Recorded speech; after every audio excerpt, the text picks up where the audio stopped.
are legendary memes today? Hello, you gorgeous donuts. There has been many iconic memes that have graced the internet since its beginning. But one thing we never really do after the hype of the meme dies down is follow up with the person that created it. What are they doing now? Were they destined for greatness? Or were they sentenced to the pits of hell? Probably not, that's a little bit intense, but you know what I mean. So I've done loads of research and compiled what has happened to some legendary memes. Now, the longer we go into this video, the more the updates of these memes are going to surprise you. So get comfy. So the first meme that we're going to look at today is the iconic X Factor audition from Anton and Seb. Now, before I even show you the footage of this, if I just do this, you probably know who they are. I see you. I can't do that bit. Whoa, mysterious girl, I wanna move your body next to mine. Come on, move your body. You know what I mean, right? Already, if you don't know what that meme is, you have never lived, okay? Especially after that perfect rendition. This content's free, by the way. You don't even have to pay for this. How good's that? Now, Anton and Seb auditioned for X Factor way back in 2008 at the Cardiff auditions. It seems crazy to say that it was that long ago. Now, we have to be very careful playing this because X Factor, for some reason, are just really hot on copyright. We got our own style, but if we had to say one, it'd probably be like P. Diddy and Usher. Well, wouldn't say that now. That aged terribly. Yeah, probably say P. Diddy. You know, the great man he was, or is. Very silky, right? It's almost like he smothers himself in oil. P. Diddy and Usher. He couldn't have picked the worst person. Whoa, whoa, whoa, mysterious girl, move your body close to mine. Come on, move your body. Do you know, watching this now, am I bad in saying that is it Ant on the left? He's actually, like, decent. He's actually a decent singer. Like, he's not as bad as what I thought he was. But I'm terrible at, like, recognizing if someone is a good singer. Genuinely, I just say everyone's a good singer, so no feelings are hurt. But the guy on the right, Seb, I don't even know why he's really there. It's almost like, you know, they're both brothers, and the man was like, oh, well, if you're going to audition for X Factor, you've got to take your brother with you because I'm going to the shops today and I can't look after him. Like, why would you think this would be a good duo act? I don't know. It's almost too good that it seems fake, but it's just not. And girl, when I look at you, oh, I fall in love. It's the smirk that Ant's given the judges since they're laughing. He's like, oh, they're loving this, right? They've found the new 1D. To be fair, were 1D even a thing at this point? I don't know. Maybe One Direction were inspired by Ant and Seb. Has anybody asked them that? No doubt you look so fine. Whoa. Sorry, whoa.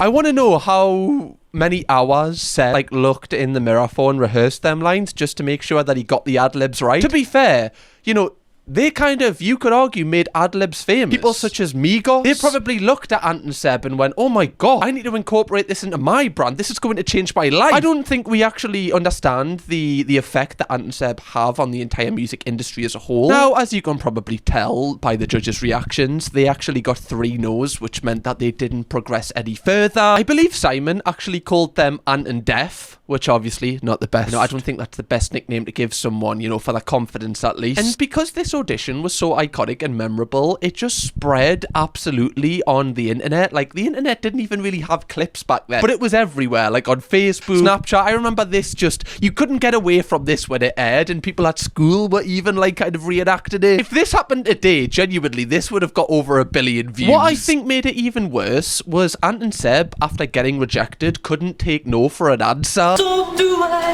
wanna get this from any other guy? Shut up. Is it just, he's phenomenal, is he not? God, I would be terrible if I was a voice on the judge. I'd just be turning around for everyone. I'd just be like the waltzer at the amusements, like, yeah. He's really good. Why are they not recognizing this? Watching this in retrospect, I'm actually angry that they said no to them. Also, like, from their perspective, like, clearly, you know, they believe they're really good. They really just want to make their dreams come true. And back then, X Factor was one of the only real ways for someone from a normal background to kind of break into the music industry, I guess, unless you had connections. So this really is their only chance of making it. Now, when Simon wouldn't listen, they'd also do, like, a private rendition for Cheryl Cole. Whoa, whoa, whoa, we love Cheryl Cole, move your body close to mine. Come on, Cheryl, move your body. It's getting a bit weird now, lads. Getting a bit weird. It's the accent that Seb puts on, like, come on, Cheryl. Move your body. I reckon the only food that Seb eats is jerk chicken. That's the only food that he eats. Nothing else. And this kind of propelled them even more famous because obviously when people kind of show that they're affected by something, that means that the internet kind of jumps on that and kind of makes it their own. People were even dressing up as these two for Halloween. Move your body close to mine. Come on, move your body. On the bus, man. Oh my god, if I got on the bus and someone was doing a rendition of Anton and Seb, I'll be in the background like, go on, lads. Go on. Give it to them what they deserve. I'm not getting off till the rendition's done. I don't care if I miss me stop. Now, in terms of a short-term update with Anton and Seb, since they left the show, they did actually get invited to the live shows, but they were a part of the compilation of the worst auditionees, which is kind of cruel, and it's kind of wild that X Factor actually did this and got the people to agree to be on the live show, because really, you're just getting them on the live show to laugh at them and mock them. It's almost like the Hunger Games. Would you please welcome, with their classic rendition of Mysterious Girl, it's Anton Seb! Good lucky man. That's Seb on man. I stop and stare at you, walking on their shore. Sorry, I actually don't. This is cruel. This is cruel because they've got them on the show because they know that everyone's going to laugh at them. But I guarantee behind the scenes, they've probably told them like, oh no, people love you. Like, just keep singing. Like, people like you for you. They don't realize that people are laughing at them, not with them at this point in time. And I just feel really bad for them because could you imagine like the effect on these two? Like when they're walking down the street and people just look at them and just laugh. Like, it's almost like people will never treat you seriously. Now, I guess in a positive way, doing all of this was keeping Anton and Seb in the public eye, and this allowed them to get a few brand deals. They did a brand deal with Chicago Town Pizza. Let's get ready to rumble. Let's get ready to rumble. Getting ready at the rumble. Everybody rumble. Watch us wreck the mic, watch us wreck the mic, watch us wreck the mic. Psych. Honestly, that kind of makes me want to order a pizza. That is great marketing. However, after this, as more time passed, Anton and Seb actually said that the effect of going on X Factor was actually really drastic to their life. Especially Ann, I believe he developed a lot of mental health issues. Apparently, they were getting abused in the street, like the public would come up to them and just laugh in their faces, mock them, and they couldn't really leave the house without this happening. Now, obviously, this is just going to be horrific. Like, imagine yourself, you just, you work a normal job, you go on a show, you come off, and now, like, everybody knows who you are, but for, like, a negative reason. And they're showing you that as well. It would be very overwhelming, especially again when you think that you're good and you think that you've been on this show time and time again because people love you. It would be a bit of a shock to the system. They're quoted in saying, "We've faced people spitting at us in public, had cans thrown at us, and even received death threats, all of which took a toll on Ant's mental health. We lived a very private life after the show, and unbeknown to us, we had a lot of fans. We didn't realise how big we were until more recently. People even dressed up as us at Halloween," which I previously mentioned. But again, I just want to highlight how like idiotic people are. Like, why would you watch this audition from these two lads who aren't hurting anybody? Why would you go up to them and spit at them and send them death threats? Like, some people genuinely are just insane. Like, I don't know if they're too parasocial with the TV show. Like, how miserable in your own life do you need to be to ruin these two lads' life? It makes no sense to me. They weren't hurting anybody. Fair enough if they went up and punched Simon, Louis and Cheryl straight in the face. But they didn't. They were the ones being mocked. And I remember reading this a couple of years ago and being really upset for them and kind of hoping that they would have their big comeback. And as of recently, this month, it has happened. 18 years after their first audition, Anton and Seb have made their return. Come on! Everyone, I'm Ant. And I'm Seb, and we're back. Ant and Seb is back, so turn those notifications on because something big's about to happen. Here's a little something just for you. Everybody, yeah, rock your body, rock your body right. And Seb are back. Okay, you know what? I'm kind of here for it. And so is 100,000 people who have liked this video as well. That's great. One thing I really rate about them is they haven't really changed, which is great. Like, I'm really glad that the internet didn't bully their kind of personality out of them and make them kind of conform to something they're not. They still seem to be the same people they were. Whether that's a good thing or a bad thing, I think that's a good thing. Now, this was uploaded in December 2025, and also towards the end of December, they also announced that they're releasing a Christmas single. Now, this Christmas single was called Sprinkle It, and I believe it was actually in aid of charity as well. Yes, it says here it was donated to the UK homelessness charity shelter in Wales, which is amazing, you know. That's really, really nice that they haven't came back for like money for themselves. They've come back for a good cause. It just shows that they're actually nice people. And of course we have to react to it. I need to. They've done a music video and everything, by the way, so get comfy. In the kitchen, you know I run this block. Baking up some cookies in my Christmas socks. Candy in my bag, but you know I gotta lick that. Breaking bad in the kitchen. Okay. Wasn't what I was expecting, but a welcome surprise, I think. The music is a little bit loud to the vocals. You know, I don't know who was mixing mastering this, but I'm here for it. Okay, the green screen thing, I kinda like it. I feel like I'm watching Elf. Mix it, whip it, sprinkle and perfect it. Dropping cookies like a cartel, like sugar, I risk it for the biscuit. I don't know if you guys can see, but on his Christmas jumper it says, when you've been really naughty. And I tell you what, they have been naughty with this one, right? They're gonna get a good spanking. What? I don't know, that just came out. Not at Christmas, you know. Not at Christmas. You don't spank people at Christmas. Don't spank people ever, guys. Unless they ask you and they're into that. But if they're not, just be like, yeah, I'm not going to do that. Sprinkle it, plenty go around. Sprinkle it, yeah, you know how. Not going to lie, right?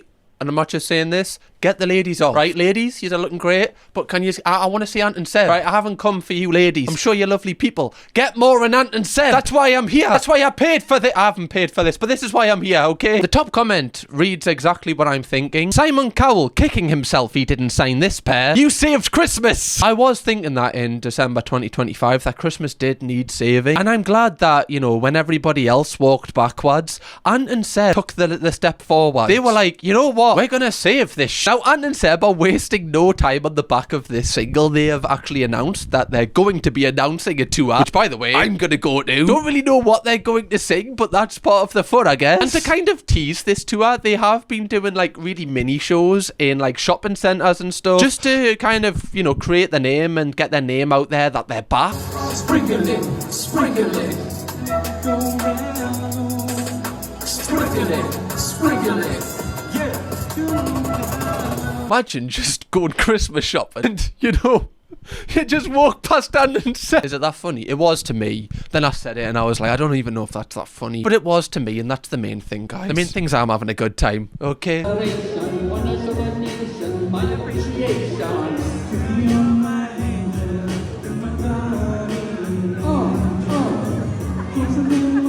I love when he does the ad-libs. All you hear is...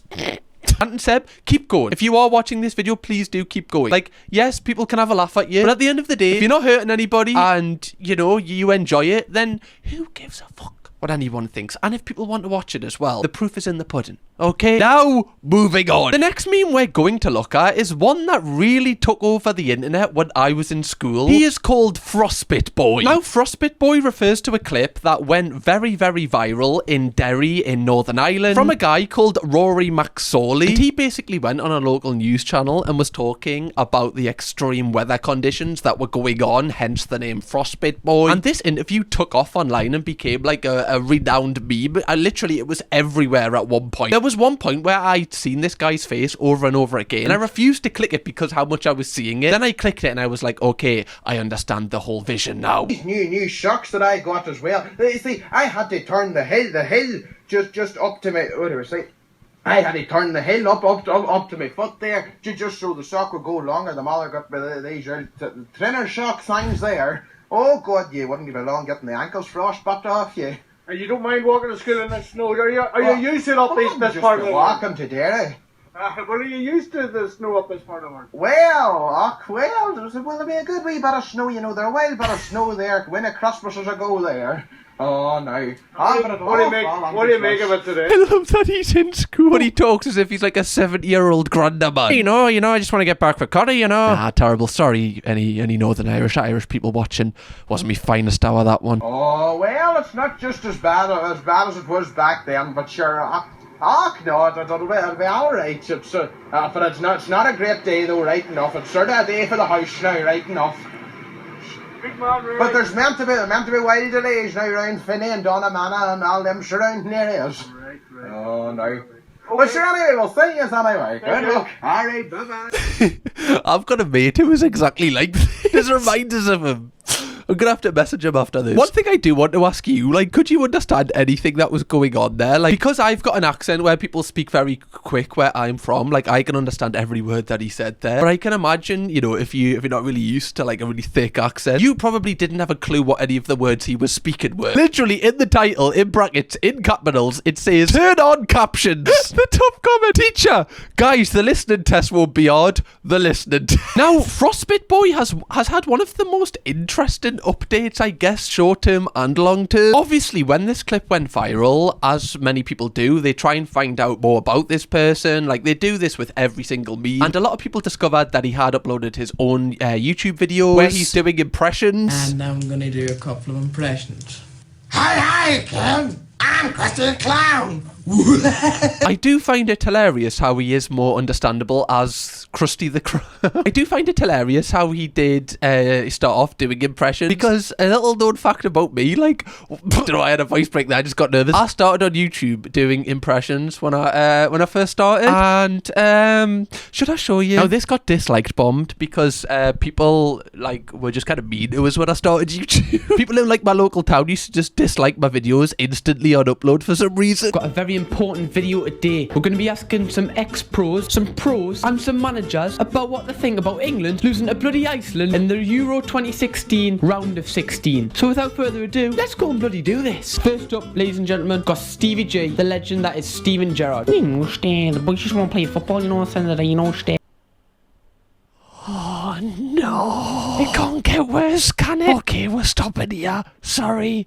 No. Why do I sound like Pennywise right now? Now, Frostbit Boy or Rory would actually capitalise on this meme quite well. He would be featured in like a BT Super Broadband advert and would also be in a lot of pantomimes leading up to Christmas after this. So he was very much like using this to his advantage, which he should. He himself also made a charity single, which I believe would actually beat Taylor Swift in the charts. The mother wakes me in the morning, head still sticking to the bed, she's thinking the devil's out to get me, Lord knows how he even find me. Go to mass on a Sunday morning. This one's actually quite decent. I kind of like it. I don't know why. I think this one's good. I like the sugar plum mug as well, you know. It just really tops it off also. How did he go from going, oh yeah, you know, it's a day to get frostbite, you know. It's a day to stay at home, if you will, you know. To this, I have no idea. Take me down to the Faroe City and the country boy you see. There's alcohol that makes me fall, but it never bothered me. But honestly, this song makes me feel like I don't know. I kind of just want to like, I just want to go to the city centre and do like the Argentinian tango right now. Oh, but it would be so good though. I might just go and ditch this video. I do like it when people are able to kind of, you know, use their meme as a springboard to do something for themselves, because obviously everybody normally laughs at a meme rather than with a meme. So I like when people get their own back a little bit and it's like, well, if you're going to laugh at me, I'm going to get something out of this as well. And the fact that was for charity, it just kind of, you know, it's really nice. Now, he would also recreate the meme multiple times just so I guess people were aware of who he is and just keeps his name out there. I went through walk to school in Park Village. Looks so different. But I hardly breed in these parts. Well, the mother says we had to go anyway. We had not much a choice in the matter, but sure, it was a cold journey to school today. Oh God, you wouldn't be long getting frostbite. And then these new socks, you see, I had to turn the heel up just, you know, so the foot would go the long way. The mother could be these thinner socks things. They've learnt me lesson now, look. One thing I definitely think this guy has is a lot of charisma. I don't know, I'm just like kind of, I think it's the accent as well. Like, it's one of my favourite accents, like Northern Irish accent. Like, I think it's, I don't know, it's just got so much character to it. And I feel like Irish people in general, like whenever I meet them, they are very warm. Obviously, there's probably a few twats, but the ones I've met are very nice. He would also make some money out of this meme as well, I believe. Like, he would do adverts for Lidl. Oh, no, we're not a diplomat. Oh, no. I'm the people's dictator. Future High King of all Ireland. Right? Right.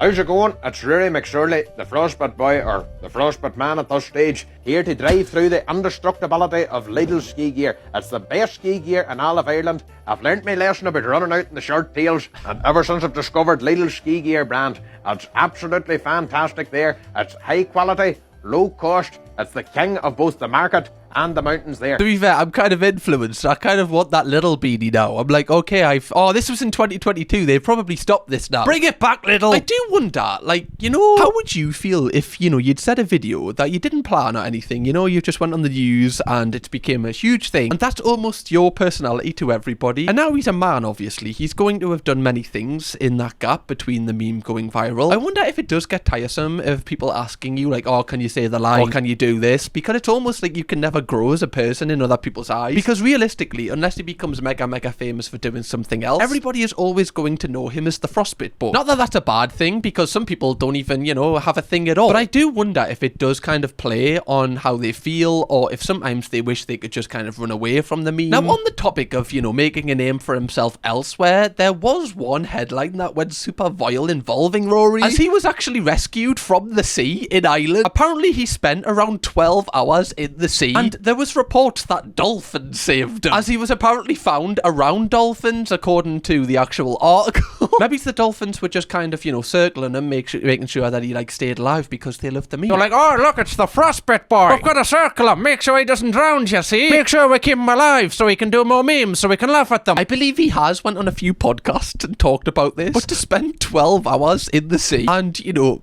be okay and still be walking around, I feel like the Frostbit Boy, he's almost superhuman. Like, he's proven time and time again, despite severely cold temperatures, it can't kill him. The man is basically indestructible. For all we know, Frostbit Boy might be the first immortal man. He also hit headlines again very recently for being engaged to a woman. Now, you would think, why would this, you know, hit headlines, even though he does have a name for himself? I do believe it was because the woman is actually 75 years old. Frostbit Boy jokes about being senior sexual as he tells of engagement to 75-year-old. But he did announce on a podcast that unfortunately his engagement to, you know, this elderly woman never reached marriage, unfortunately. How are you going to manage to get a green card? Well, there's a few options. You could can just marry a bird. That was where we were going with it, all right. Were you dating in America? There was one doll I was going to marry. She was in her 70s and all.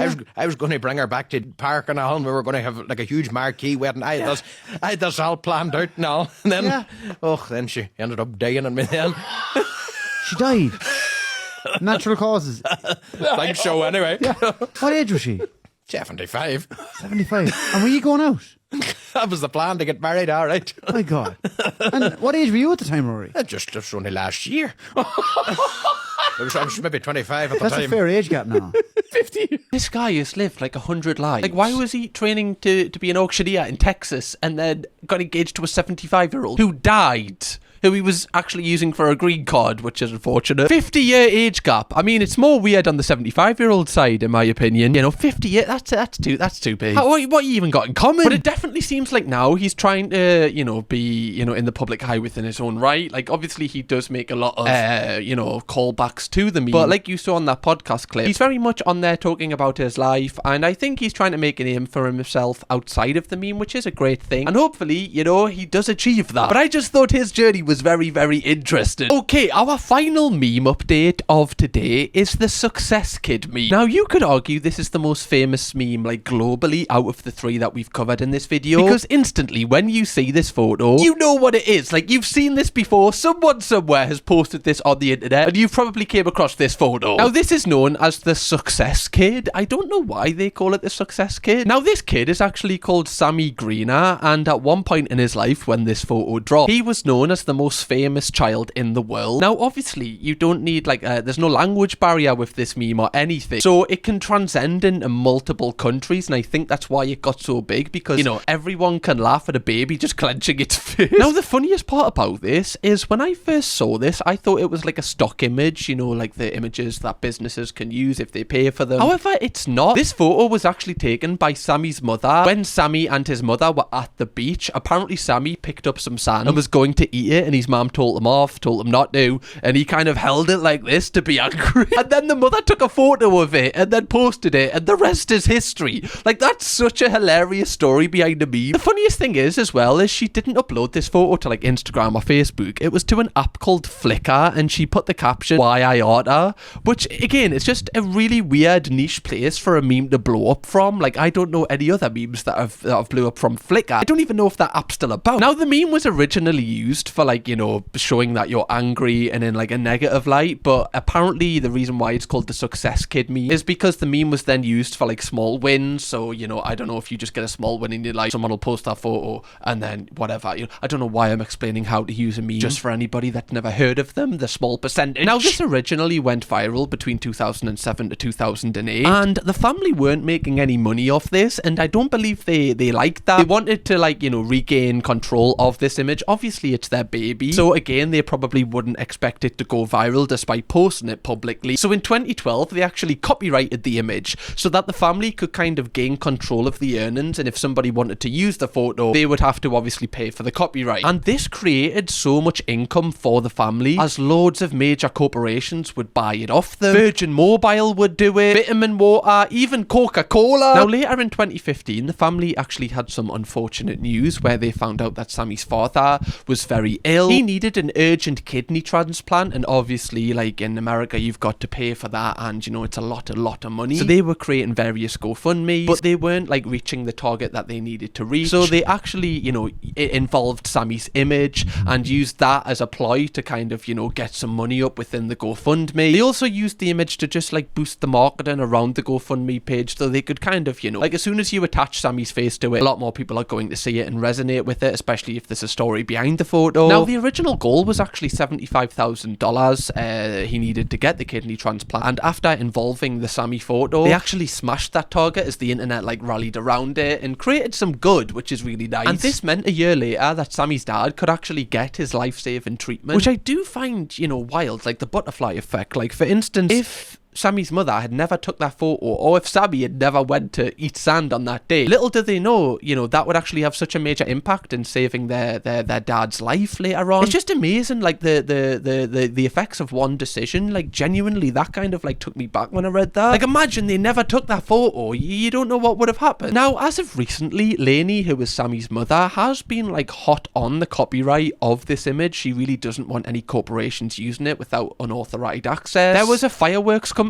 that just used the meme as part of their marketing program, and she sued them. She was like, no, you're not doing this, like protecting the rights to this image, which obviously I kind of feel in two minds about, because obviously you kind of want to protect the image of your child. I understand that, but also you have posted that publicly, but then it is your image. But I don't know, like, you know, if people start using it as a meme, are they happy with that? Is it just people that are using it for business use? Because if it's that, then I understand it. If people are using it to create money for their business, surely you should be entitled for that. But if people are using it for fun in just social settings, I feel like people should be able to use that without paying for it. There was also a congressman in America that used the image as part of his campaign, and the family managed to get money off him as well, I think around $750. Now, as of September 2026, Sammy is 20 years old, and we actually do have an image of him. As you can see, this is the original one, and this is him now, which you would never recognize him. Like, you know, if you were walking past him on holiday or whatever, you wouldn't think that he was the kid from the meme, which I do think is a good thing, because it allows him to kind of have his own life, obviously with Anton and Seb, and to an extent with the Frostbit boy as well. You can look at them and recognize them from the meme, and they can, you know, rarely get away from it. Whereas I think Sammy can live a normal life and, you know, just kind of tell the people that he feels comfortable telling that he was that kid. And he seems to have a really positive relationship with the meme as well. He credits the meme for like saving his dad's life, which I do think is a really important thing. Like we've seen with Anton and Seb, it definitely affect their mental health. With the Frostbit boy, I don't think so as much, but I do think he's struggling to get his brand away from that. But it's nice to see an update where, you know, it's actually created good, and the internet has actually rallied together to create something positive, which is so rare these days, as a lot of the internet is just quite negative. So I did want to end it on this update because I just think it's really wholesome. Anyway, donuts, if you did enjoy this video and you want me to do more videos like this, and also 10,000 likes and we'll react to my old videos, make sure you let me know in the comments. We have also got a series of reacting to where legendary memes are today, so if you want to go and binge watch them, click this video right here. There is some really good updates in here, genuinely, that will blow your mind. See you in the next one. Bye bye. Cam Kirkham, baby.